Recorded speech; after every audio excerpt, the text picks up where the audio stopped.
I'm Chris Nessie, host of Behind the Mic, Voices of the EPN, a part of the Education Podcast Network, just like the show you're listening to now. Shows on the network are individually owned, and opinions expressed may not reflect others. Find other interesting education podcasts at edupodcastnetwork.com.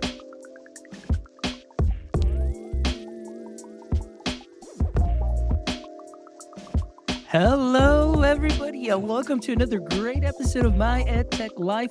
Thank you so much for joining us on this beautiful Monday. Hopefully you had a great start to your week. I hope you had a great and restful weekend. So thank you so much for joining us, and I appreciate all the likes, shares, the follows, all of the support. It has been amazing. And again, I am excited about today's wonderful conversation here with Eric Tao, who is joining us, and he is the CEO of MegaMinds. But before we get into the conversation, again, guys, as always, we thank you from the bottom of my heart for making my EdTech life what it is today. And as always, we appreciate all the likes, shares, the follows, everything, all of the support. So thank you, guys. I appreciate y'all.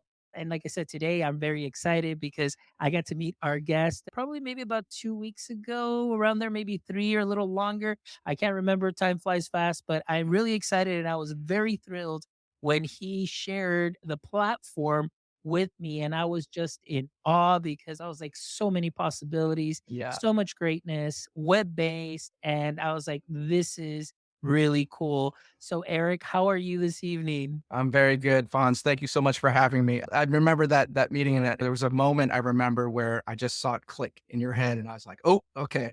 You had the aha moment, and then where that it's always that moment where you start thinking about how, oh my God, this is how can I incorporate this? How can teachers use this? How can it better their pedagogy? That how can I engage students? It always great to see those moments happen. Absolutely. And it really was like, it was eye opening, but still, it was very familiar, nothing out of the ordinary, but with its simplicity, but with the platform the way it is, I was like, this is something and it's game changing. And I absolutely love also that you took my feedback and you're like, hey, Fonz, check it out. I just want to share something with you. And Yeah, boom, there it was. I yeah. was like, okay, this Eric is serious. This platform is serious. So I'm very excited to learn, or actually, very excited for our guests who are joining us, whether it's live or they're catching this on the replay, to learn more about MegaMinds. And so, again, let's go ahead and get started and get into the conversation. So, Eric, before we get started into the meat of it, I always love for my guests to really make that genuine, authentic connection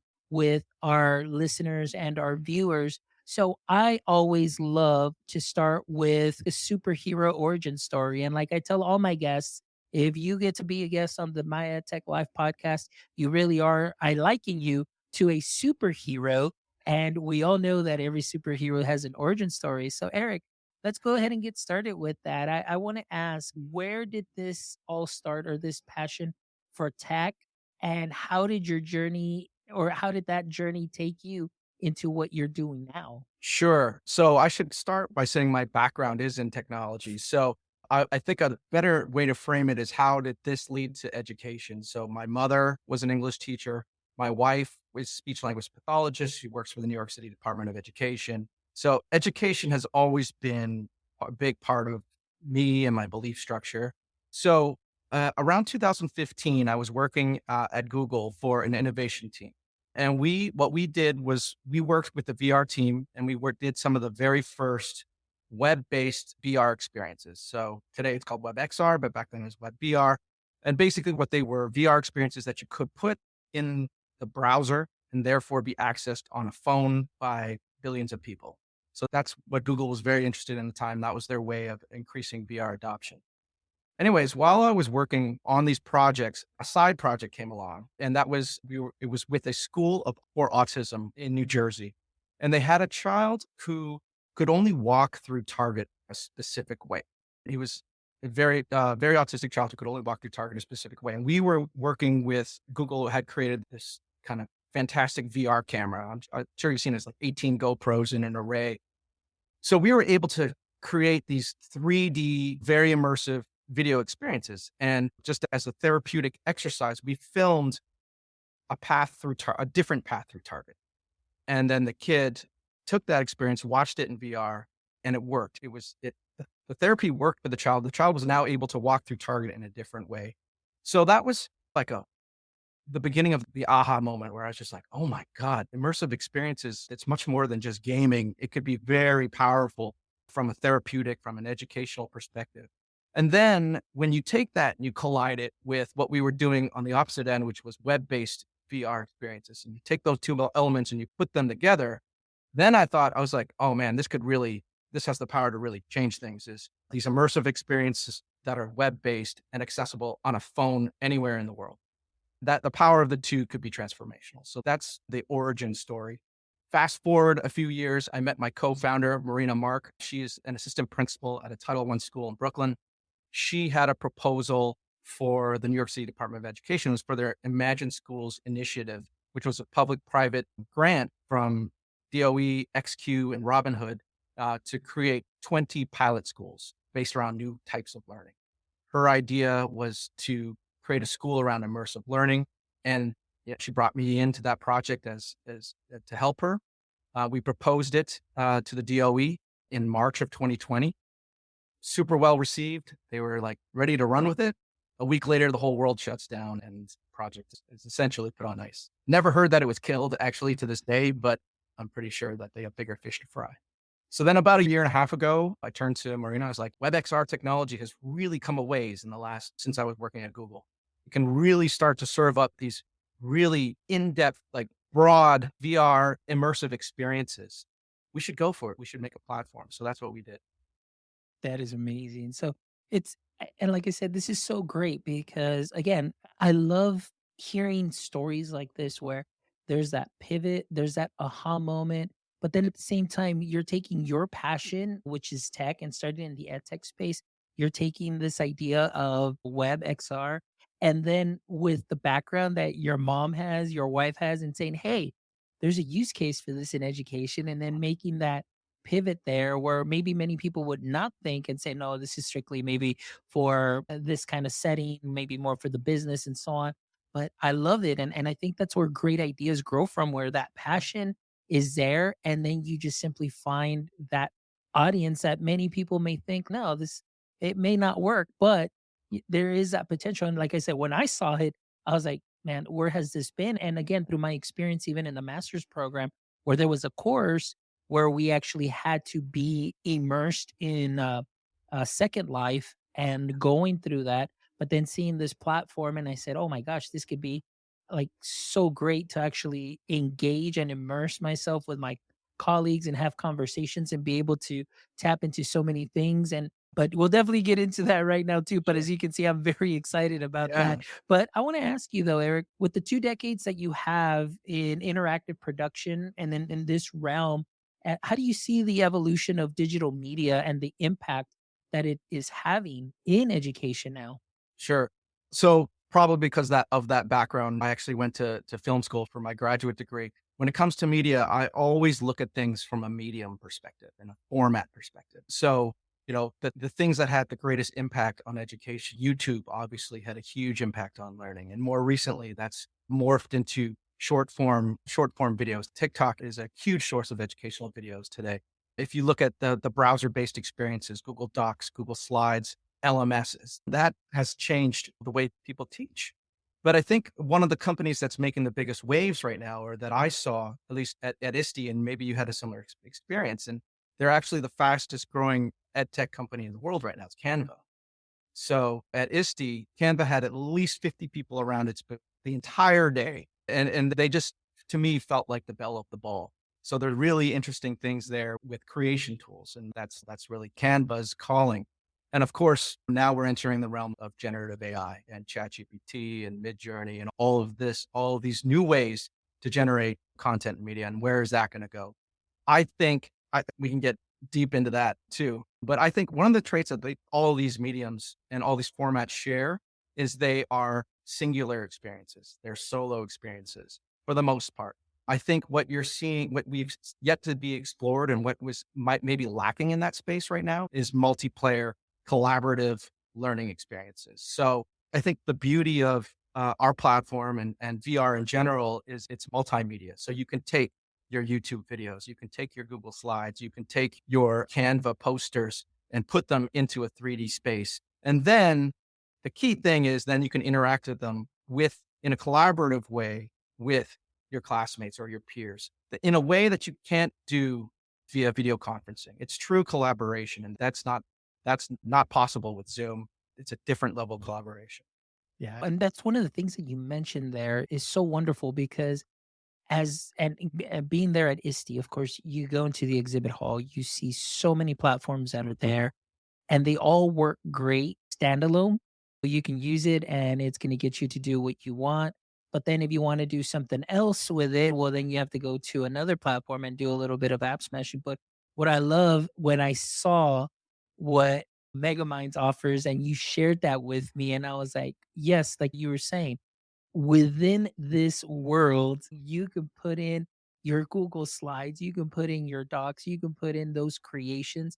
And it really truly is a different way of collaborating, even though you may be in that same room with your classmates, but you can take the learning experience further and really explore the possibilities, but not only that, but and engage the students because for me, I think that there's so much familiarity now with students coming in with tech because of Minecraft, because of other games. They're very familiar, but oftentimes it's really the teachers that feel unfamiliar and Sure. maybe sometimes they just feel a little bit overwhelmed because it's I'm not the expert and it's that vulnerability.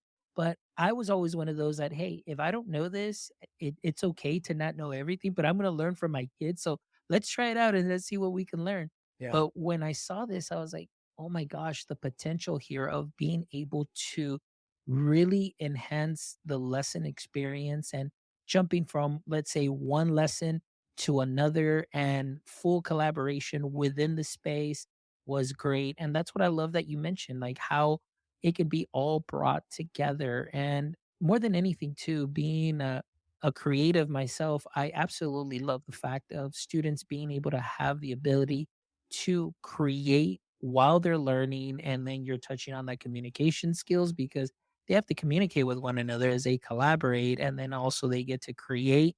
And it just really heightens, I think, their senses. It really takes them to another level where that learning experience really becomes something that is part of them that they actually get to take with them maybe from year to year and Yeah. the concepts that they remember become more memorable and that's one of the things that I absolutely love.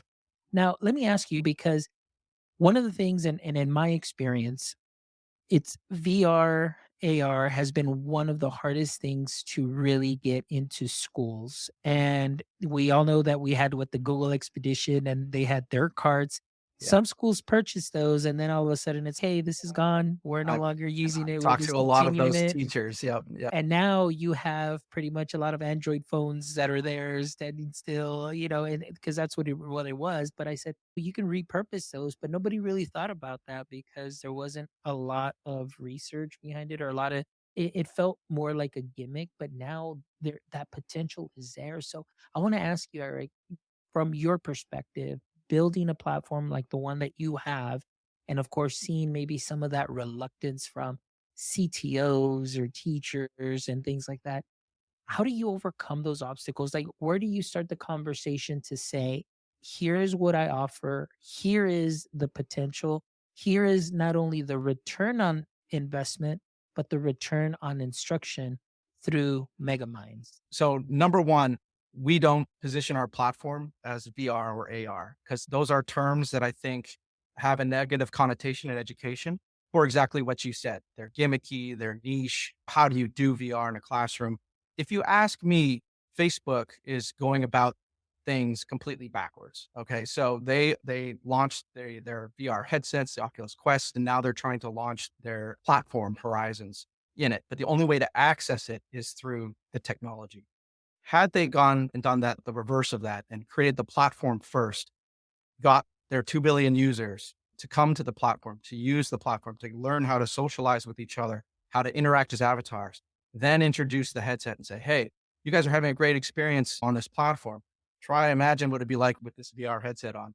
So we don't talk about VR. We talk about our platform as a learning platform, a way to do collaboration, a way to introduce learning in a way, in a context that's familiar and exciting for kids. Try to imagine my kids are 8 and 5, and they've been playing Roblox for years. Try to imagine Roblox is a very social, it's very gamified, and then they go to school. Try to imagine then all of a sudden now they're using technology that feels to them like it's light years behind what they're doing, just for fun.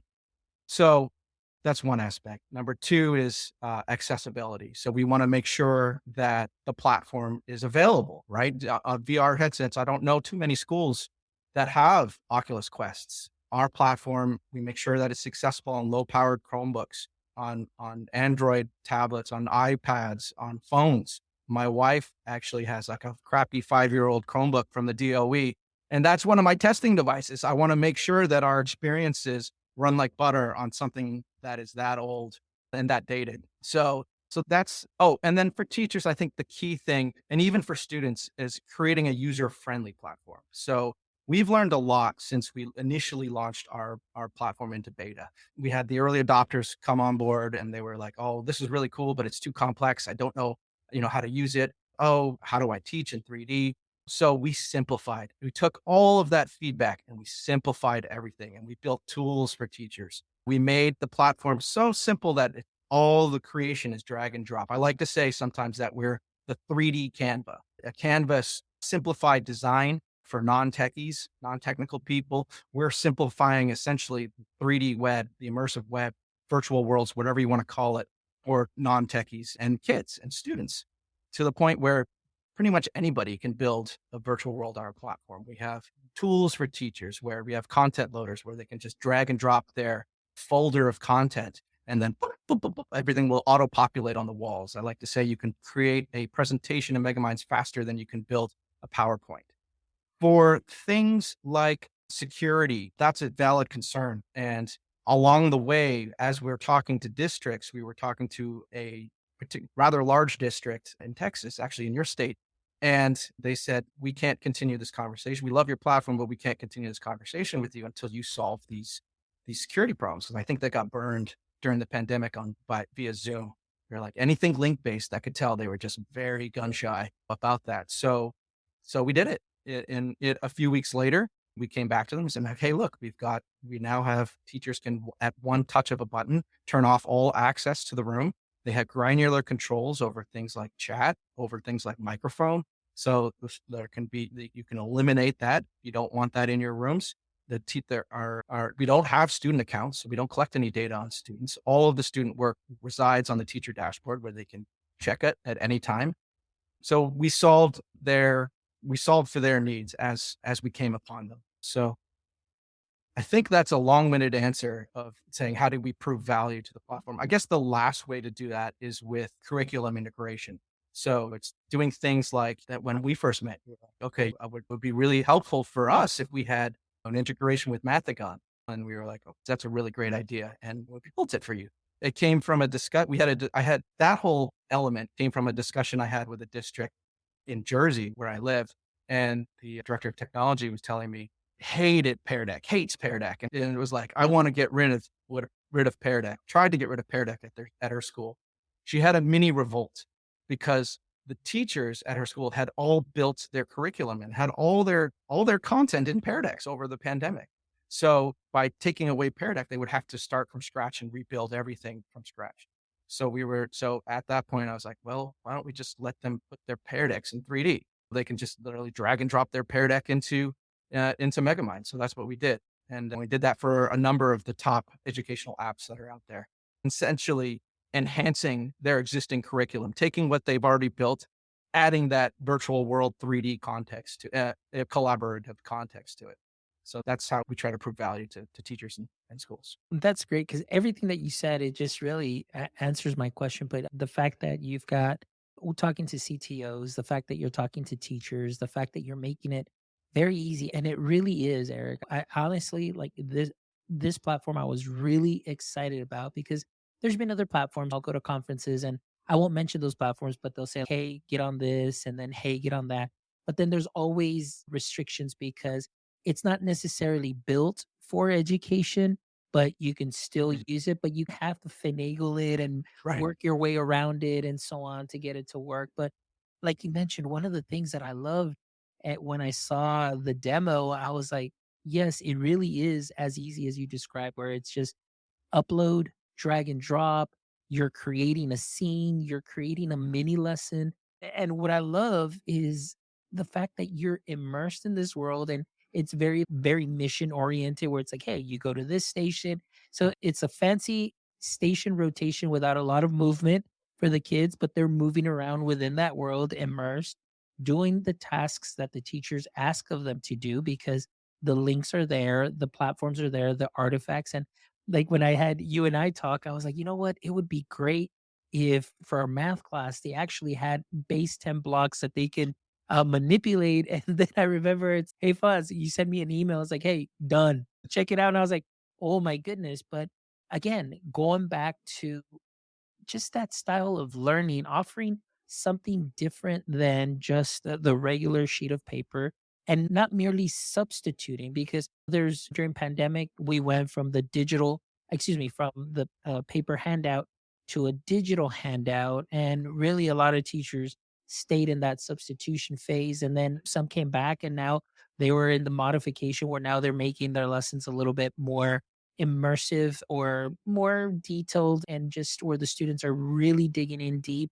But I'm all about getting to that modification and that augmentation and the redefining where Mm. teachers can see the potential of completely redefining the learning process and the learning delivery.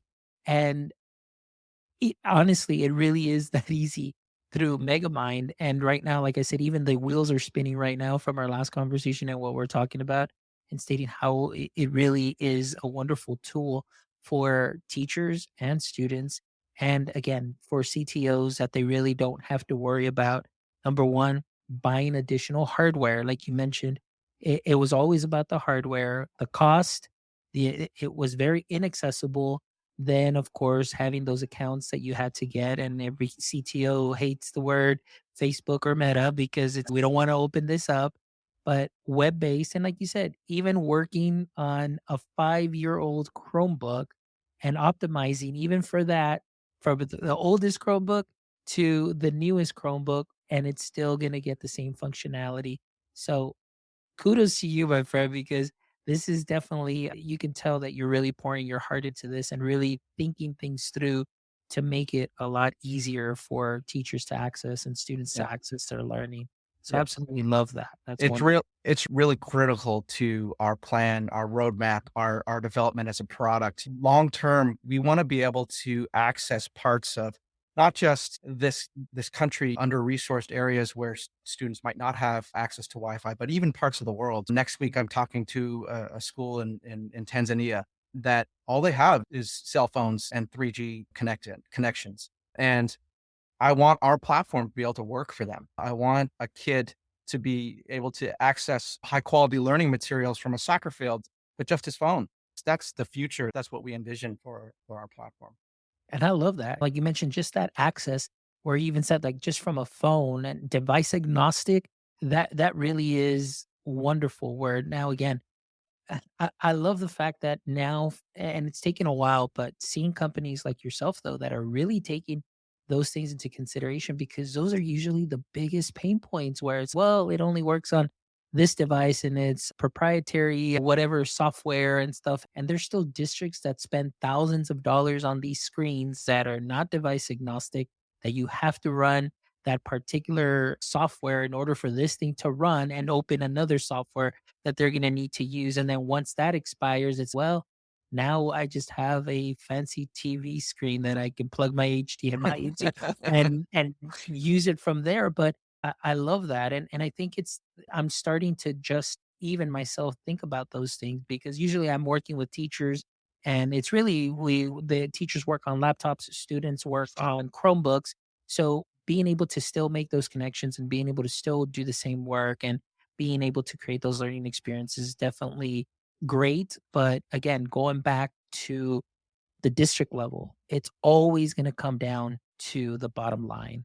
And then one of the things too that I wanted to ask you is we've talked about that CTO component, little bit about that teacher component, how easy it is for them to upload their projects and upload what for their lessons. But as far as curriculum and instruction is concerned, how do you go about um, selecting the artifacts that you have within Megamind to make sure that they do align or are effective for educators to use with their students?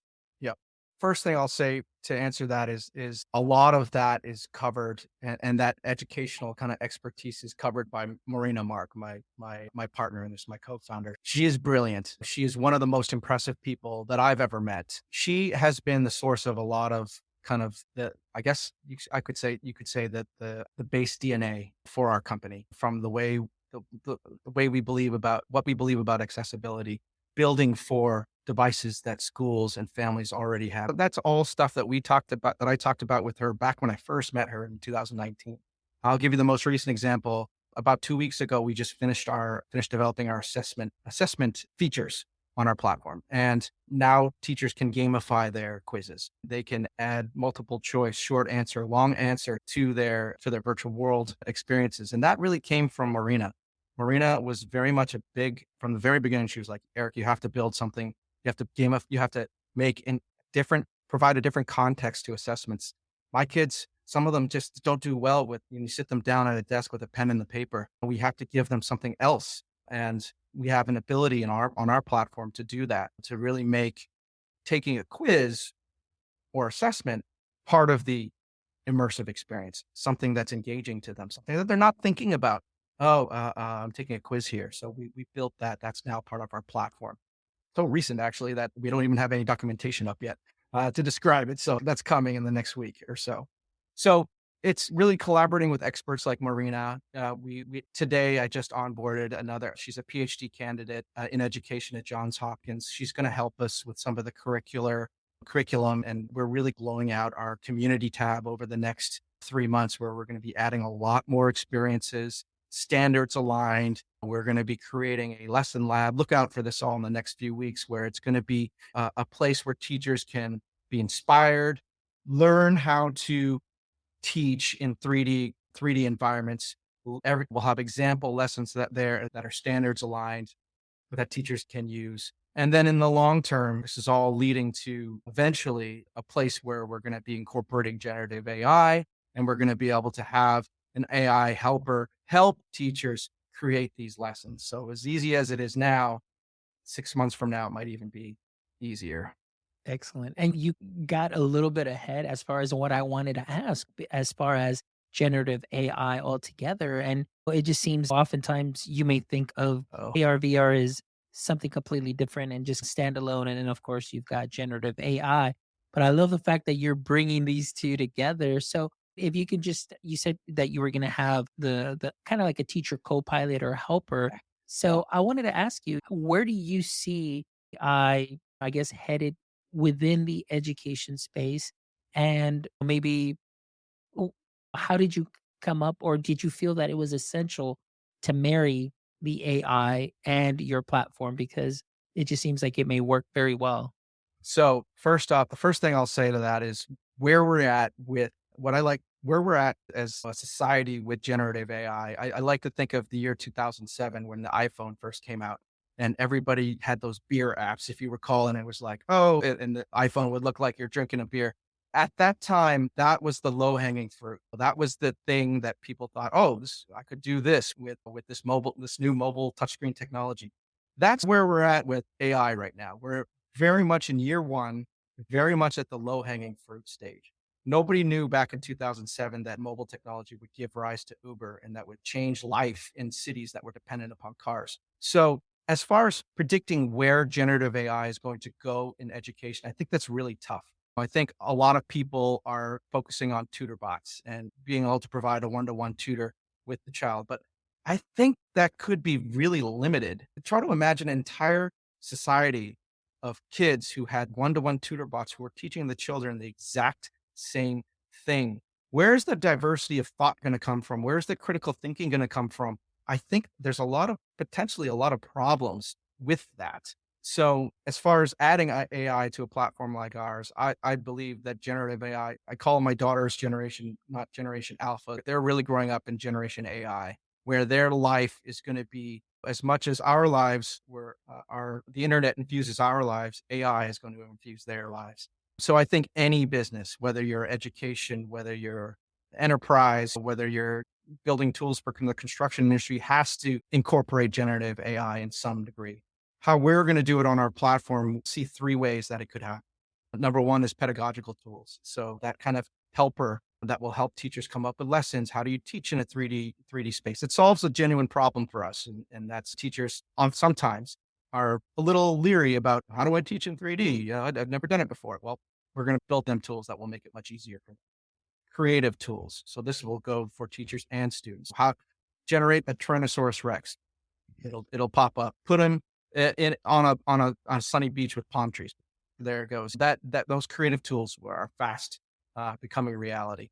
And the last way, and this is what I alluded to earlier, is the tutor bots. So we actually are developing a partnership with the Human Computer Interface Lab, Interaction Lab, sorry, at the University of Memphis, and that we're going to be doing is experiments on that.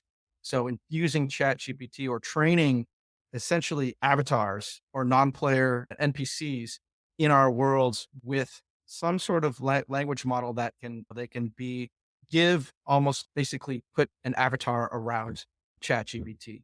But the interesting thing about that is what type of effect does that have on a student when it feels like you're actually talking to somebody rather than just typing it in and getting some text back? What if it felt like you were talking to another person?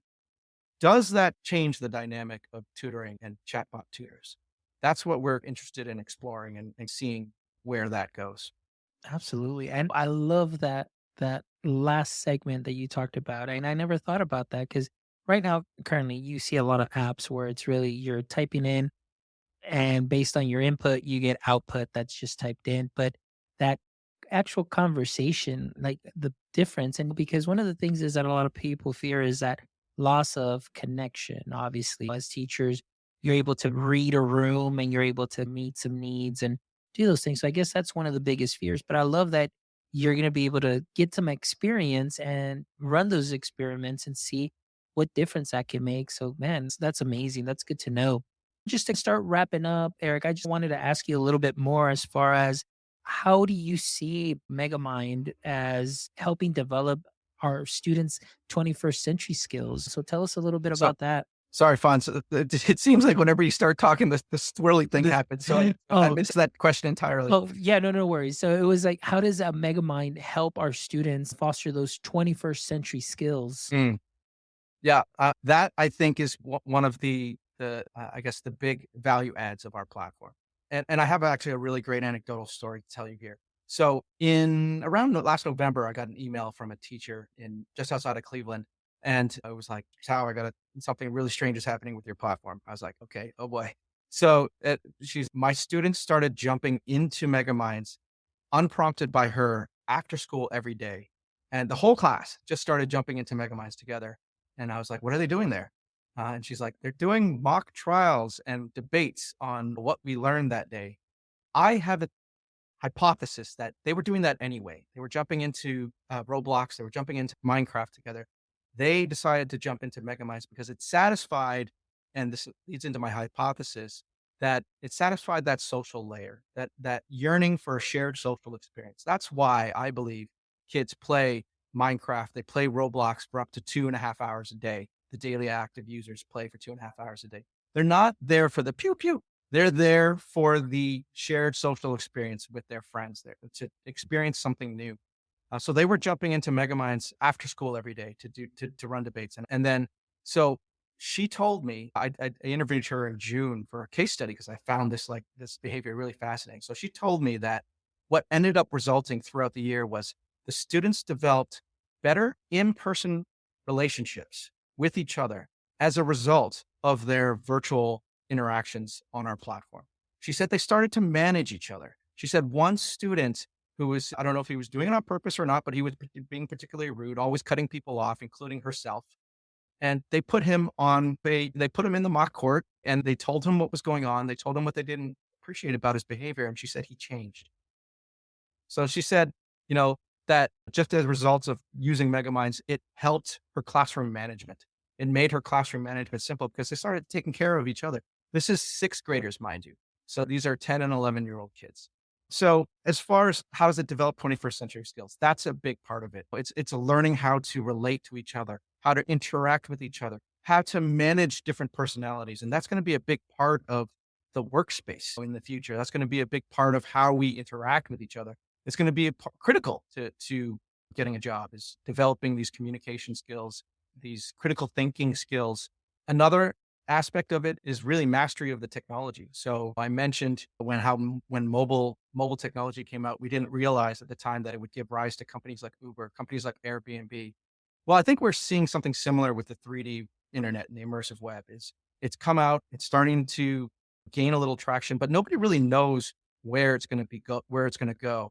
But I think for myself, at least, I'm pretty confident that one day, it's 5 years from now, maybe it's 10 years from now, but there will be a company that arises out of this immersive internet that's going to change the world to the same degree that Google changed the world, Uber changed the world.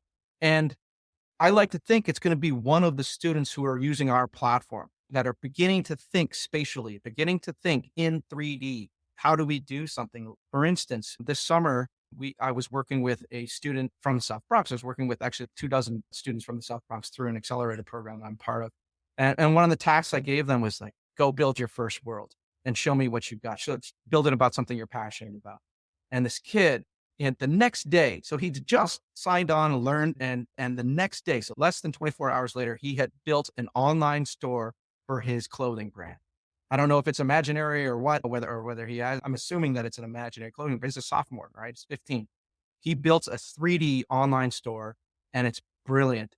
Just the way they think about these spaces is so far advanced than what even myself, who's been in the space for 8 years now, because they grew up in it. They grew up playing these worlds, living in these worlds.